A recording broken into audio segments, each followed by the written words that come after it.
Your statement of purpose, SOP, admissions essays, or your personal statement. These are all keywords to depict one word. What is that? That is your story. You can also call it your journey. We're talking about the only chance you have to connect with the admissions committee on a level that you have not been able to until now. Until now, everything on your application is numbers and figures and scores and all those details that you have done in the past, right? All those details about your profile. But where is the emotional connect? That's your SOP, right? So you connect with the admissions committee on a one-to-one level. You tell them your story. You help them understand why this program, why this opportunity is so important to you, and you convey your message. That is precisely what your SOP is.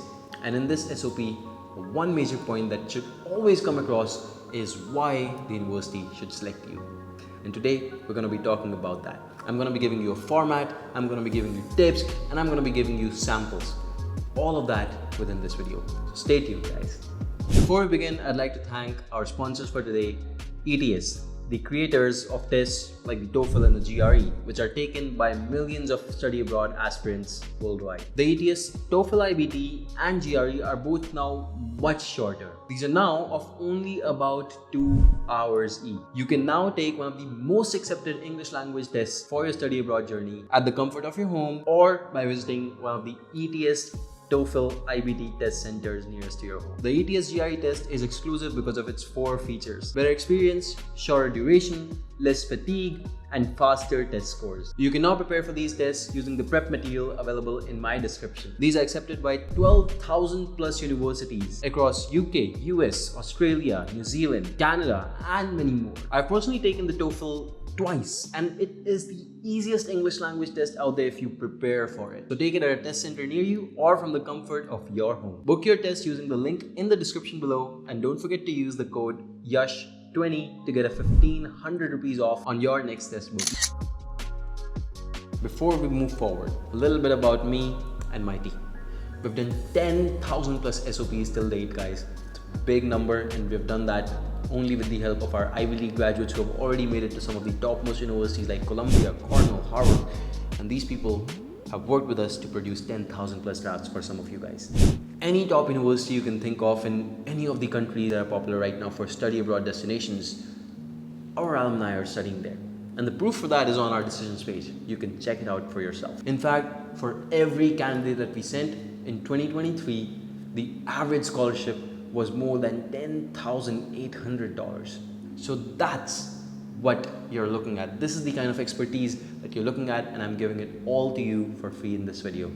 All right? And remember, if you ever need to reach me personally, my number is going to be in the description. You can WhatsApp me directly. Let's get down to the structure of an SOP. Major part of importance over here, guys. Your SOP should always start with a catchy introduction. But at the same time, what are bad examples of catchy introductions? Using a quote that 100 other people would be using. Using something such as, from the very childhood, I did this, I did that, I broke a computer down and I fixed it together. These are bad examples. These are overplayed, overused, and you don't want to use them. What do you want to use? Go down deep into your heart and understand exactly why you are applying for this program. If you really have a reason, and it's your true reason, it's your passion, you will have a catchy introduction that probably almost anyone else would not have been able to think about. And remember, with this catchy introduction, there should always be in the background a theme that presents why you want to go for this particular degree. All right?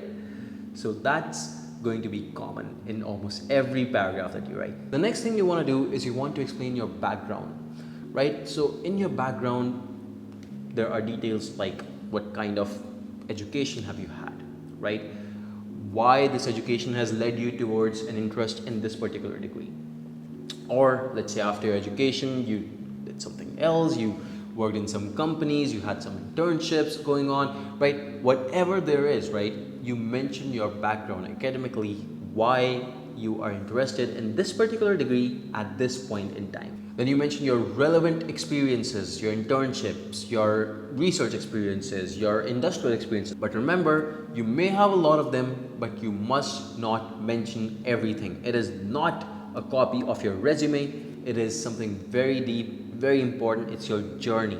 So only mention details and projects and things that are relevant to your journey. All right?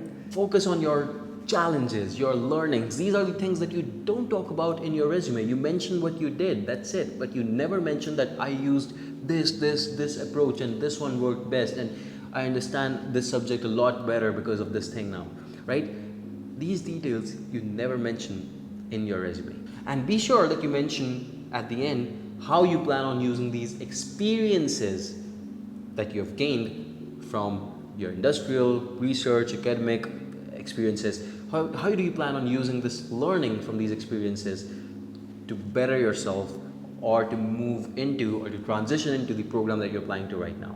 If necessary, you can mention your achievements as well. Great achievements are things like research paper publications. Maybe you've won some national awards. Maybe you've been some sort of a scholar who's renowned in the state. Something like that, right? Whatever your accomplishments are, you mention them and you mention exactly how these achievements will again help you move closer towards your goal, which again, this degree is also going to be helping you with. Finally, you want to mention any professors or any other influences that cause you to apply to this particular university. Why are you going for Columbia, right? What is so special in Columbia? You want to mention all of those details. And if there's any person, any professor, any activity, any group that really has influenced your decision, you want to have it in there. At the end, a good way to end is with your future plans.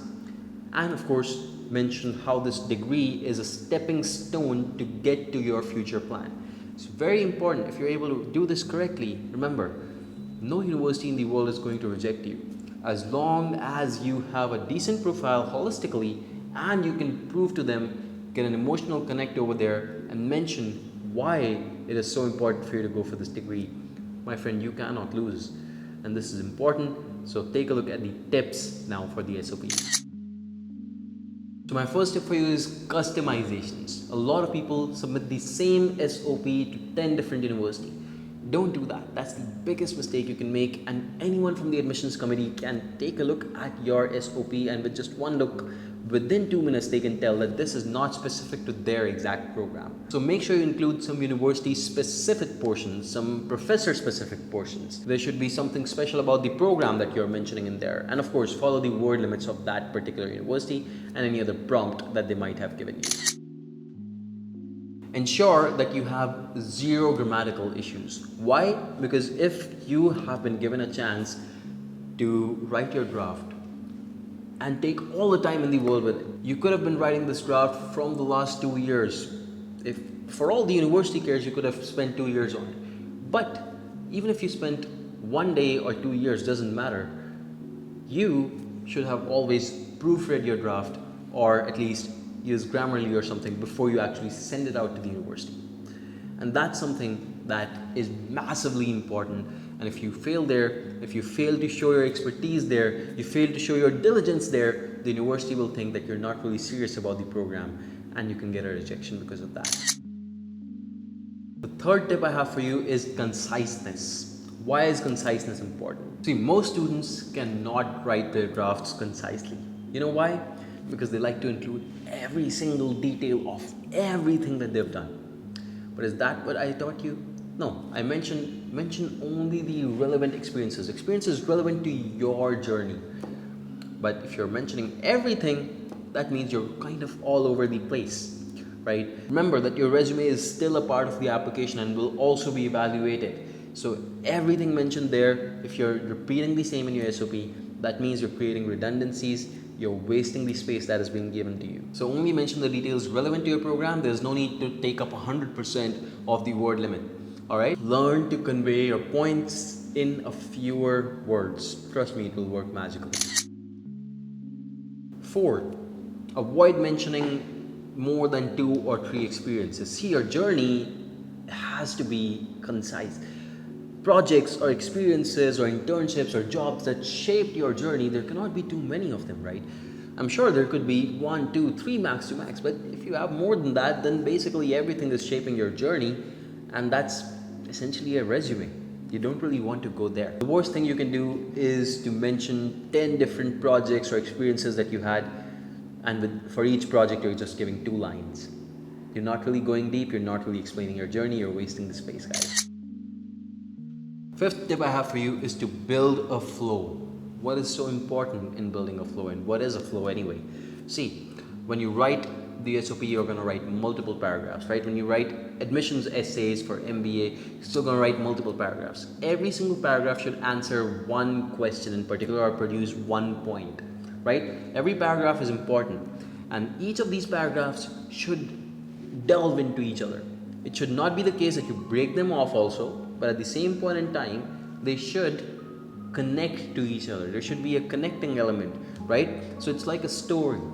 If you're talking about something in the first paragraph, that something should relate to whatever you're going to be talking about in the next paragraph. In the book of Pinocchio, let's say, you will not have one paragraph from Pinocchio and one paragraph from Jack and Jill, right? It's all going to be from the same story. So make sure it looks like that. Make sure that everything's connected well. And finally, I promised you free samples. Make sure you go ahead, sign up on YMGrad.com. After signing up, we'll send you an email for the offer of the year. Once you complete that, you will get all the study material and SOPs and LOR samples delivered to your email.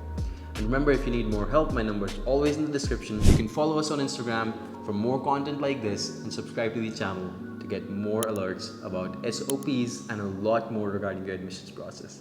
Thank you so much for watching this video. Until next time, goodbye and take care.